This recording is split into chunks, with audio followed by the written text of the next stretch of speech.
Okay, in this video, we're trying to understand about writing name of an organic of alkane or saturated compounds. So this is IUPAC, naming of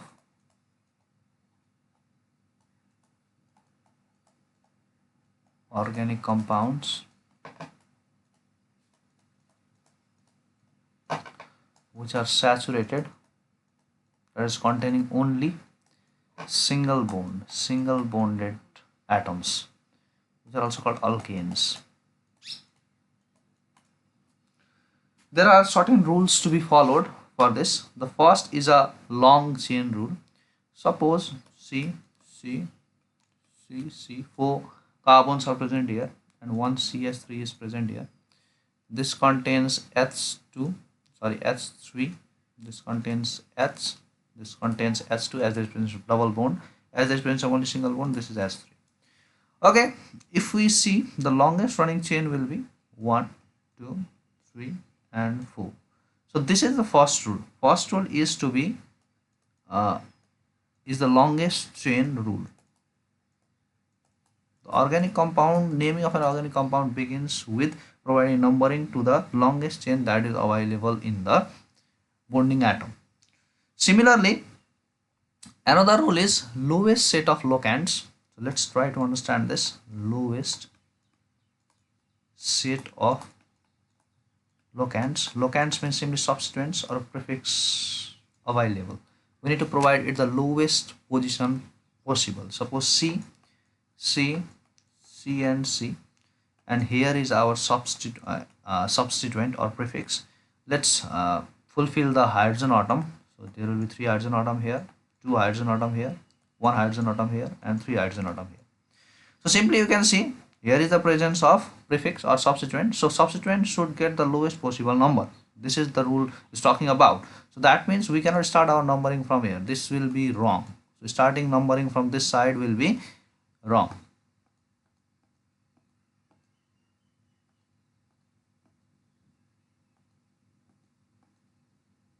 So the numbering should start from this direction. So it will be 1, 2, 3 and 4. This is second rule. First rule will be the longest chain rule. We cannot write 1, 2, 3 and take it as substituent because we will just violate the longest chain rule.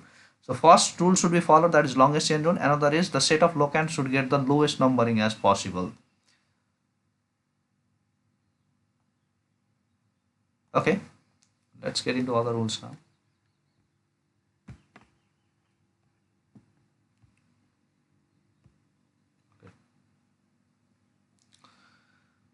So the other rules are presence of more than one substituent if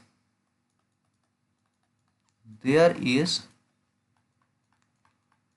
presence of more than one substituent.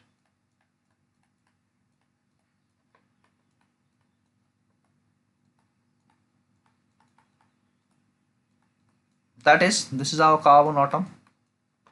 So 1, 2, 3, 4, 5 carbon are present here. Here is one substituent. Here is another substituent. So if there is presence of more than one substituent of same substituent group, then the prefix will get, if there is presence of 2 substituents, then the prefix will be di. If there are 3 substituents, then the prefix will be tri.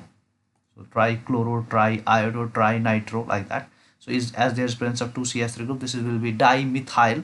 So if there is presence of 4, then it is tetra. Okay, let's write the name of this compound that's available here. Let's fulfill first the hydrogen bond here. So here will be 3 hydrogen bond. Here will be 1 hydrogen bond. Similarly 1 hydrogen bond, 2 hydrogen bond, 3 hydrogen bond. So naming always begins from the longest chain. So this will be our chain for naming. Similarly, the locands or the substituent or prefix group mostly gets the lowest numbering. So we should start our numbering from here. 1, 2, 3, 4 and 5. So here are 2 substituent groups. This is our first substituent group. This is our second substituent group. So at first, as the prefix should be written, so this is 2,3 dimethyl. I think you are understanding this. So this is 2,3 dimethyl. And similarly, as the longest chain contains 5 carbon atoms, so this is pent. This is pent. and AN. This is pentane. So this will be 2,3-dimethyl pentane. So if there is presence of more than one substituent group, the prefix should be added with di, tri, tetra. If there are 2, then it will be di. If there are 3, then it will be tri. If there is 4, then it will be tetra. Okay. Now let's deal with another rule now. Let me take this further up. So watch it carefully. We are talking about same substituent group previously. Now if two different substituents or groups are present, two different substituent groups are present. Let's take an example. 1, 2, 3, 4, 5. So this is our substituent group C2H5. Similarly, here is CH3. This contains 3 hydrogen atoms. This contains 1 hydrogen atom. This contains 1 hydrogen atom. Similarly, this contains 2 hydrogen atom, and this contains 3 hydrogen atom. So this is our longest chain. So from this we should start the numbering. So this is 1, 2, 3, 4, and 5. These are our prefixes. C2H5 and CH3 are our two substituent group or prefix.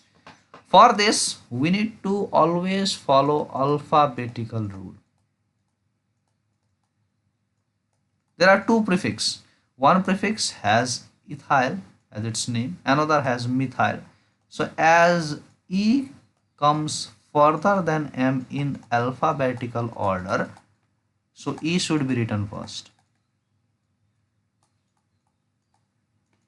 So for writing this, what we need to write, see the position. So this is 3-ethyl and another group is 2-methyl. This is our prefix part. This much part will be our prefix. After this word root, this is pentane.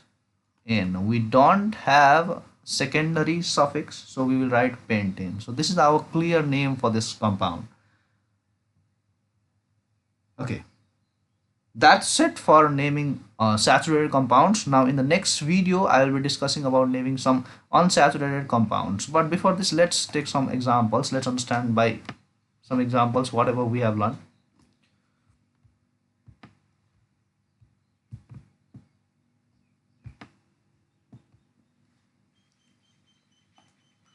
Okay, 1 carbon, 2 carbon, 3, 4, 5, 6 carbon atoms. So here is CH3, suppose. Here is the presence of C2H5, one compound. Here is also presence of C2H5. Let's make it more complicated. As this contains single bond, so 3 bond it will make with hydrogen, 1 bond with hydrogen, 1 bond with hydrogen. This will also make 1 bond with hydrogen. This will make 2 bonds with hydrogen, and this will make 3 bonds with hydrogen. Okay. This is our longest possible chain. So numbering starts from here 1, 2, 3, 4, 5, and 6. And there are presence of 3 prefixes. This is our first substituent, second substituent, third substituent. 2 ethyls are present, 1 methyl is present. So ethyl always is greater in alphabetical order than methyl. So ethyl should be given first position. But we will write it here as 3, 4, and there are same substituents present. So for that, 2 same substituents we will use a prefix, that is di, and this will be diethyl. Similarly, at 2 position there is the presence of methyl. So this is 3, 4 diethyl, 2 methyl. This will be our prefix. And after that, for word root, we are going to get hexane. Hexane. This is our suffix. This will be our word root. I think you are clear about this. Okay, thank you for watching my video. Do just practice some organic chemistry, and we will get back into unsaturated compounds now.